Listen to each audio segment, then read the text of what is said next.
All right, welcome to the Order of the Golden Dawn VODCAST. My name is Martin Thibeault. I'm sitting here with Pat Zalewski. We're sitting in his home here in Cairns, Australia in November of 2022. And this particular VODCAST is going to be focused on Pat's correspondence course. So, Pat, when did you start? I mean, quite a while back you started a correspondence course. So why and exactly when did it begin? Well, you have to go back before I started. I actually started in 2000 and late 2002. What happened was that I had been working on papers for the varying subgrades of the 5-6, and I'd done about 5 or 6 papers, I think, at that time. And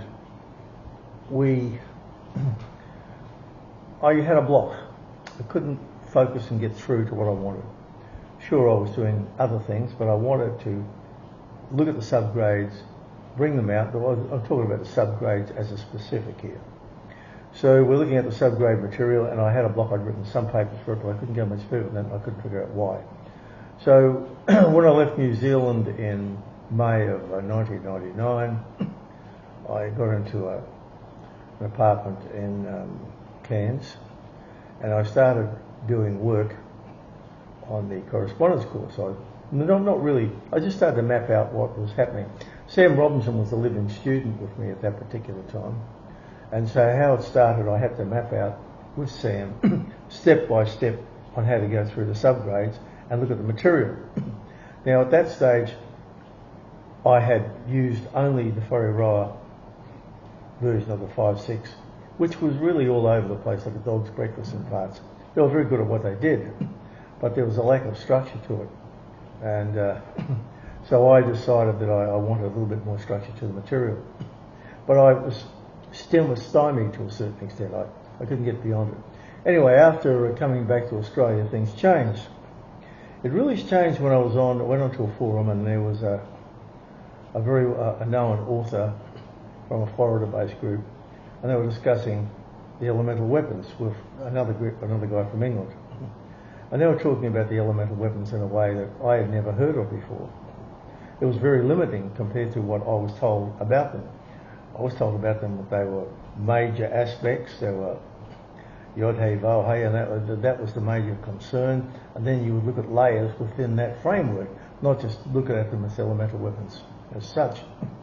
Anyway, so I went down to Brisbane, and I sat down there for about a week, and I wrote down the first about 49 pages on the elemental weapons, and I brought them up, and I wrote that specifically for Sam, but I was also a little bit peeved off that the people who were teaching these weapons had no idea of the breadth of them, or if they did, they didn't show them in the things that I had. So there's a few terse words sent back and forth between them, and I thought, this is not right. So I got to the point where I decided, okay, well, at least I'll try and show Sam something. So there was a 49-page typed thing on the elemental weapons, which I did with associated drawings. Anyway, when I did this, I thought, well, Sam was asking me more questions, and I thought, well, why not just go on with it? So I structured a whole thing for him. We're still limited compared to what I wanted to do, and we got up to a certain point, and it was still half-assed to a certain extent. It was not fully charged. I had a lot of knowledge, and I was trying to structure it where other people could learn from it. Not that I was too much, but at least it was what was passed on to me to a certain extent. After that, I moved in. Sam Robinson moved out and followed his own particular path, and I moved in here to Correspondence Beach, and we're in direct contact with Martin Thibeault, and we started to put the course together as a unit in a structured format. And so I put it together. The first one it took, the structure of the course was all the subgrades of the 5-6, the 6-5, the 7-4, Lay with the Abyss, and 8-3. That was how that was designed to work. And so I wanted to make each grade a working grade, not something you just turn up for and say, hi, I'm here, oh yes, you've been here a long time, we'll give you a high rank. I didn't want to do that. I wanted to make it a working thing. So I started that way, and I'm glad I did. And that first lesson that I did, due to that disagreement on the elemental weapons, began the first lesson of the course. I wanted people to understand what they were. People had some weird ideas. None of this came from the SM, I'll tell you that now. I don't know where they got the ideas from. All of it came from a whole lot of printed text, and they put their own take on it. And that's not the way it worked. What happened was the printed texts were guides to guide you in a certain direction. Then you would have a mentor on top of that to give you the substance to go with it and show you how to work these things.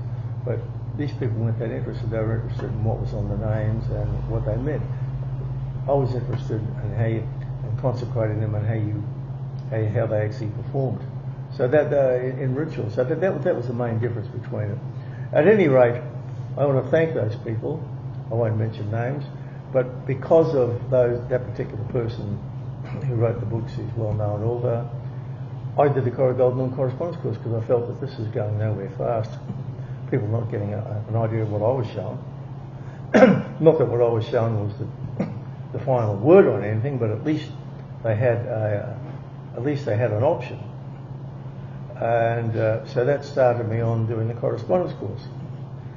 Would you agree that it's a fair assessment to say that the course is, in some ways, it's a lot of oral tradition that you've essentially put in writing, the sort of the between the lines of all the documents that are available? Yeah, but there's two phases to this. I built the course on the structure that Mathers had formulated, the THAM for his THAM, where you would look at the ritual and break it down. You would look at the God forms and break it down. Where you look at the diagrams and break it down. When you would look at the tarot and connect all those dots together as a unit. Then, doing the course, the idea was I'd send a course which is really about a page and a half. At the very beginning, it was some of the papers were longer, then they got shorter. And I was on the internet with them for about an hour every day, trying to give them the additional material. That's how it was done with me. Jack would give me a baseline to work with, then he would come over and help me out. Virtually one of the others would help me out, and if I wanted to do, I would ask. And I slowly built it up over that period of time. But the Mathers gave me the original framework. Mathers lays it right out. Did Whare follow this particular framework? No, they didn't. They worked on different areas and different things, but I wanted to go back to the original where I was looking at each diagram, finding out what it meant, the whole baseline, the colouring, everything to go with it. I also spoke with Tony Fuller about this as well, and we put our heads together. So Tony and I, we talk all the time, and we discuss these areas, things like this. And we're going way back 20 years ago. Tony was in Britain at the time, and our relationship had got a lot closer. Sure, we had some ding-dongs in the past, but there are times when we got together and really worked out things and discussed who taught us, what they said, how that related, was there any other peripheral aspects that we could add to it so we can see what the kernel or the centre of it was. And he helped me out and by putting his 2 cents worth in, and slowly the correspondence course became. We did a full understanding of the ZAM, the THAM, the Practicus, Philosophus, etc., and Adeptus Minor. And all of it related primarily around the rituals. Mm-hmm. You got the rituals, you took them apart. You looked at the diagrams, you took them apart. You looked at the actions and God forms and took that apart. So you had everything was designed to go back to the rituals and expand your knowledge, and it would expand things within you to do that. And once you understood the principle, you could then apply it to a lot of different other levels. And that's how it worked. And I've only put a handful of people through this. It wasn't really designed as putting people through the ranks or the grades. It was designed as a course to help people.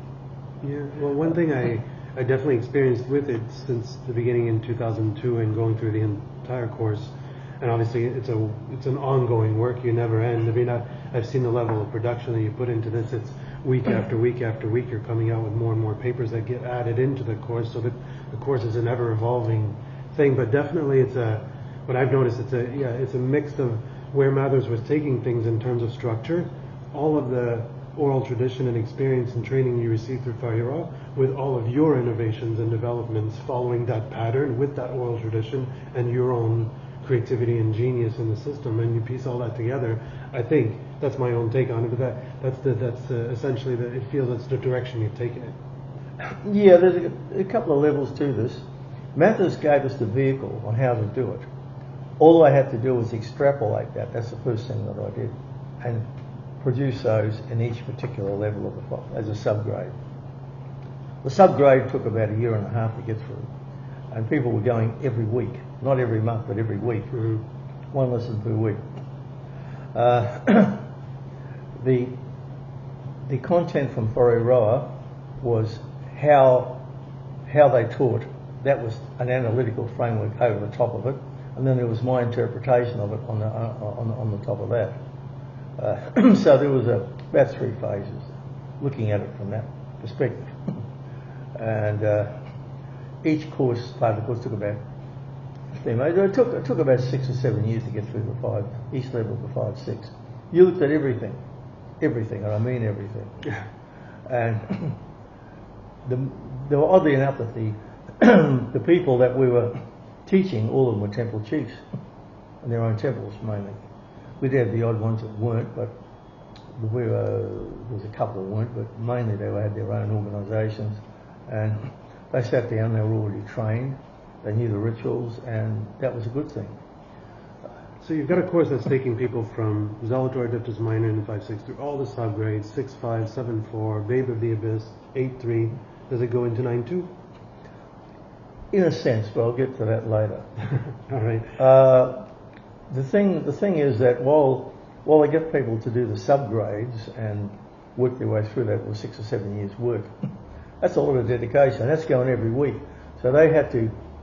This wasn't a thing where I would get them to do certain things, but it wasn't a course each week where I would say, "What have you done now?" I would explain about the situation and let the thing sink in.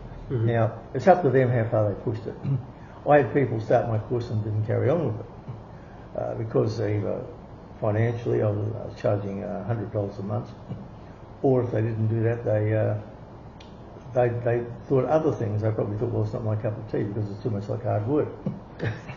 Or it was really a difficult thing. I didn't want to call it a grade exercise. It was really explaining how it was done, and the object of them was to take the information of what we did and then put it in their own terms. But the information in it, when it goes on, that's just I think it's 5 or 6 years just to get through the what's his name, the 5-6. And you've got the when you get to the 6-5, you're studying the portal and all the diagrams and stuff in that. And when you get to the 7-4, you're studying the 5-6 and all the diagrams in that.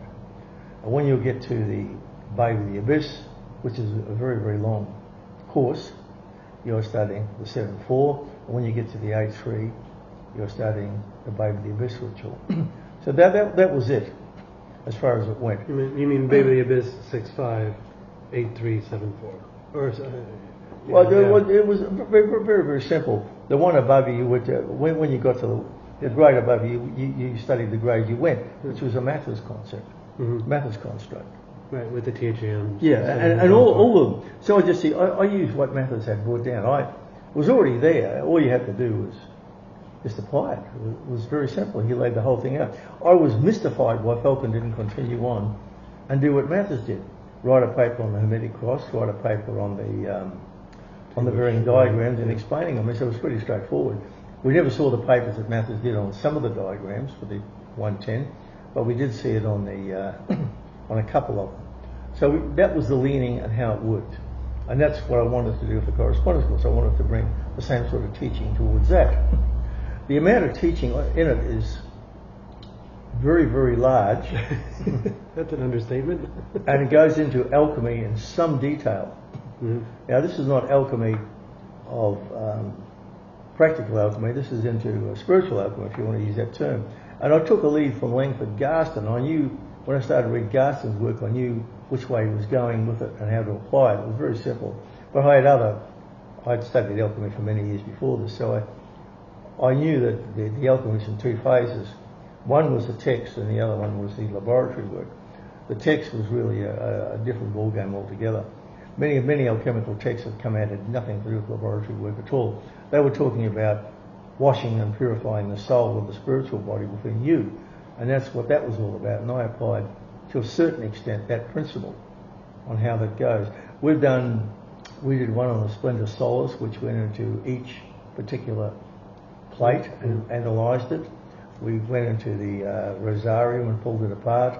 We looked at Ripley's and pulled that apart. We looked at Garston's work too, and I did a commentary on a lot of what Garston wrote. So there was a lot going on there, but enough to get you on a certain directional track. Alchemy is too vague and wishy-washy if you come at it from too many different angles. You've got to have a hardcore focus point, but when you get to the focus point, you then can expand it to take in these ones that you leave out on the other stage. In other words, what you get is a value system.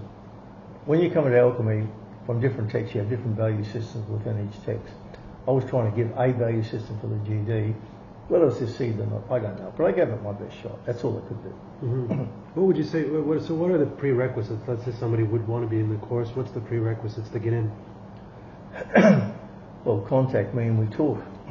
I'll probably do divination on you as well, you know. Any kind of experience, any kind of... I think you couldn't really do the course. I have tried it without people who didn't do temples, and they got a lot out of it, but they didn't get enough. The course is really for people who are in existing temples. And there are problems here because I've done a course for... I won't mention who or what organisation, but I was doing the course with one particular person, and this person was in an established temple, and he was getting a lot of information from me while, excuse me, while he's with my sinus issues. He's getting a lot of information from me, and the fellow people who were at the same rank as him when they formed their temple were seeing that he was getting additional information. And it became a bit of an issue. And I said, you're going to get to a point where you're getting stuff from me and it's going to disagree with your fellow people. And I said, you're going to have to come to terms with that. And I called that on 2 or 3 occasions. Not that my work is any better or any less than what the other people do, but I have a clear set of directions that may not be what other people want. I guess the bigger issue might not be so much the student having to come to terms with it, but the people in the temple or the order coming to terms with them having access to all this information. There could be ego clashes or it goes a bit further than that, because some of the students that I've had, they were considered at the same level as other students. Well, after about a year or two with me, that didn't happen. They were leaving the others behind. They could break down symbology, understand the principles, and someone might come in and have a guess what it meant that, and one of my students would get up and said, no, it means this, boom, boom, boom, boom, boom. I said, where'd you get that information from? I got it from Pat. No. Yeah, the caliber of the training. Yeah, and right idea is a threat. Not that my information is any better or any worse than anyone else's. I just simply kept at it longer than most people. That's how that works. Yeah, so that's something that's quite unique about you, is this willingness to teach to anyone in any order. I mean, obviously with the caliber or the a base of knowledge and experience, like we just said, but the fact that you're willing to just push this out into the world and make it accessible to all is pretty noble, but it's very, very different than the approach a lot of people in various orders who, for the most part, keep everything for themselves. Why do you feel there's a need to give access to this to everyone? Because what you just said then shows the limitations of what people are doing separately without a lack of cohesion. I'm bringing in a cohesive factor, an out-of-the-box factor, that people can say, well, I never looked at that before, well, maybe I should look at that. And there's a whole different ballgame on that. So, as far as it goes, that's the story on that. I'm willing to give a lot of information, and I have. If you go onto the forum we're on, and you look at some of the posts that go on for the last few years, even the one before that, they tackle things that most people don't even know exist. Not because I'm any better. I'm just bringing this out so that people can see, if you're in the Golden Dawn, it's not a dry, barren world. There are layers, there are levels of interpretation, layers of obstruction to that. And all those layers of obstruction or things along those particular lines have to be looked at and considered. So all I'm doing is putting down a framework or a series of frameworks that people can look at and say, well, maybe I should look at that too. So I built my opinion and value system on probably about a lot of different people from Whare Ra. They showed me how much to put into it, when to pull back from it, when to apply it, and to look at things in layers. So we looked at all of those principles from different people over time. I looked at what different teachers said over a 30-year period at Whare Ra, and I amalgamated the whole concept. So what you've got there, everything in this course had a kernel within Whare Ra, except the framework. The framework was matters. And all I'm doing is putting together things, and then my own work on top of that, showing you how it can be done. I said to people time and time in the course, if you don't like this paper, write a better one. Don't just write instead of, equal to, make it better. Yep. It's that simple. Yeah, and if you do like it, build on it. Right? Yeah, Expand on it, push it exactly. further. So I've never been one to push my ideas and say that's the only way to do it. But I know it doesn't work in the Golden Dawn. So a lot of people will try and convince you in some temples that this is the only way you can do it. That's bullshit. People, Turning the GD into a dogma. Yeah, people were very, very different. The papers were guides. At Whare Ra, a lot of them never even saw half the papers.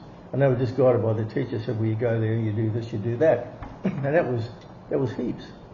So I had that attitude. Then I had those who'd read the papers. Then I had my own stuff. Then I had people I've worked in a temple with. And so I was communicating with a bunch of people. So what I tried to do was structuralise and give a value system based on the early aspects of the GD. That was what I had planned to do. And by the way, just to go back to what you were mentioning about your posts on the forum that Pat's referring to is Universal Mysteries on Facebook. So if you're not in that group, you might want to join. You offer tremendous value in there. I mean, you're posting every day, and obviously there are little snippets and things that are, I guess, extracted out of the course or that are coming out of everything you've developed over the years. But there's a lot of nuggets and really, really good bits of information in those posts. In terms of the course, are you still offering it today? Yeah, I am, but I'm really reducing who comes in and who goes out. I suppose I knew in future years that some people would die or some people would turn part of the course over to someone else and it would be taken. But I've always left room that if that ever happens, I'd go 1 or 2 layers more. I could always do that. So I've seen you do it, expanding it with new waves of students coming in. You're taking it further and further. Yeah. So that was an issue to me. There's always copyright and that, but I can go further and much deeper. I could do it with tarot cards and Oki and stuff. I've gone further than that. But what you see from my published work is a small drop in the bucket to what you see in the correspondence course, which is a massive thousands of pages of material, thousands of pages, hitting all different areas. And alchemy is a very, very big one as well. It's not the be all and end all. It's different from the motor course. This is not a schoolboy thing. This is you to integrate with what you're doing, and so that you can become better within yourself. This is not learning what Hebrew letter comes in and what astrological sign. There's a bit of that. There has to be. Also, I'm working on a system with the admission badges on the floor, which I got from Jack. No one does that. So that was another area of development. I guess in conclusion, I'll say that if you do have a solid foundation in the GD tradition, and you're looking for expanding your knowledge and experience and everything, it's a fantastic course. We're going to make it available through the orderofthegoldendawn.com website. Obviously, if you've got a way of contacting Pat directly and that's something that interests you, getting into the course, there's nothing like it anywhere else in the world. We get to benefit from one of the last adepts who was trained by the Adepti of Whare Ra, and the amount of experience and knowledge and oral tradition that is in that course, plus all of Pat's creativity and innovation, it's off the charts. So, anything else you want to add as a last? No, I just wanted to tell you that the course is my journey, what I went through. So I laid out what I went through, and someone else is coming through may not have the same journey, the same look. But that's okay. All I'm doing is showing you what I went through, and it doesn't have to be the same as what you're going to go through. But I've laid it out structurally so that you can look at a lot of hidden aspects of the course. Like, give you an example, I put this on the forum. With the Golden Dawn Tarot, most people, up to a couple of years ago before I brought it out, didn't know that the actions of the paths of the tarot and the outer order rituals related to the tarot cards. The actions of the diagrams and so forth all related back to the tarot. A good example is have a look at the Path of Shin Judgment card. All the temple officers are the Kabiri, and you've got the tarot card telling you what's going on, and you've got the separate diagrams all go back and relate to the Kabiri in one way, shape or form. So I brought that into it, which people didn't really know. If they did, they kept quiet about it and didn't tell anyone else. But all I wanted to do was people to work hard, get it out of themselves. I don't give a fig if it's different from mine. That's nothing. You've all got different journeys and you're going to have different things. But the trick is linking the different levels together and see how they overlap, and making sure that you can do the same thing. You tap into an egregore or a hologram, whichever way you want to cut the cake. And as a result of that, you can utilise that knowledge. But most people who think the Golden Dawn is just dry haven't even looked at what we're doing at the moment. All you got to do is look at the in order teaching the Golden Dawn book, the latest edition of that, which gives the THAM stuff.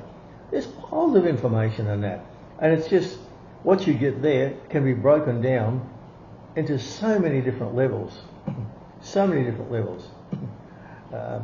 Even though some of those papers are really, really not up to it, but still they do give you information that you can take from it and utilise.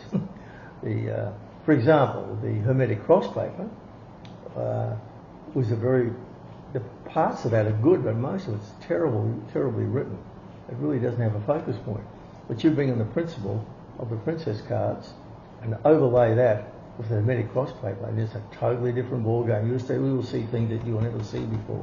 And that's part of what I do, and that's part of what I ask people to do, and that's part what I hope people will do, so that the knowledge of the GD will go up and not down. I don't go with literal interpretations. Someone comes up and says, "Oh, a paper said this, therefore it must be right. Another paper said that, it must be right." I don't go by that. At Whare Ra, their papers were guides. They were not liturgical aspects that you would concentrate on. They were guides only, and they would help you develop things within you. That's what the papers are for. That's what you colour the diagrams for, and you work on situations like that. So that's the important aspects of it. And that's what makes you a brilliant teacher, the fact that you don't... Oh, look, I don't know about the brilliant part. I just get on with life. That's me saying it. It's me saying it. It's just that you have this approach where you don't push ideas onto people, and you have this openness with students for them to be able to take what you give them and do what they want with it, and then from there build on it or reject it or argue against it, whatever it is. And that's a really, really powerful element that you have. Well, one of the pet hates I've got with people who take things literally from the GD become, I call them black and whiters. That means they can look at the paper, understand the paper, get the gist of the paper, but then they have no flexibility to take that analysis and work it in with other aspects of the system. I don't see that. And then because if they do that, they have to get rid of their black and white personality. I don't like that. I never did. Hard and fast in GD, there's a lot of fluidity there. A lot of fluidity. And I saw that at Whare Ra, and that's part of the Whare Ra way of doing it. The indeterminacy factor. Not necessarily where you become co-creator of what you're doing when you bring that aspect into it. That's what it's all about. And I wish everyone all the best out there. I'll do what I can while I'm still alive. I'm 74 now. I'll be 80 in 6 years. God knows if I'll make that. I'm not being fatalistic. I'm just saying I'm trying to get this information out there so other people can look at the principles of what I've done, see what I've done. If they can do a better system or work it better than what I do or build on it, or don't use it at all and put their own system in place, making it better, I say go for it. I've never been one to hold back. That's the way I want the system to work. That's the way I hope it will work. But it's up to you guys out there to make sure that you are able to do this. And you need the rituals to do it. You need working temples to make this thing work. There's no other way.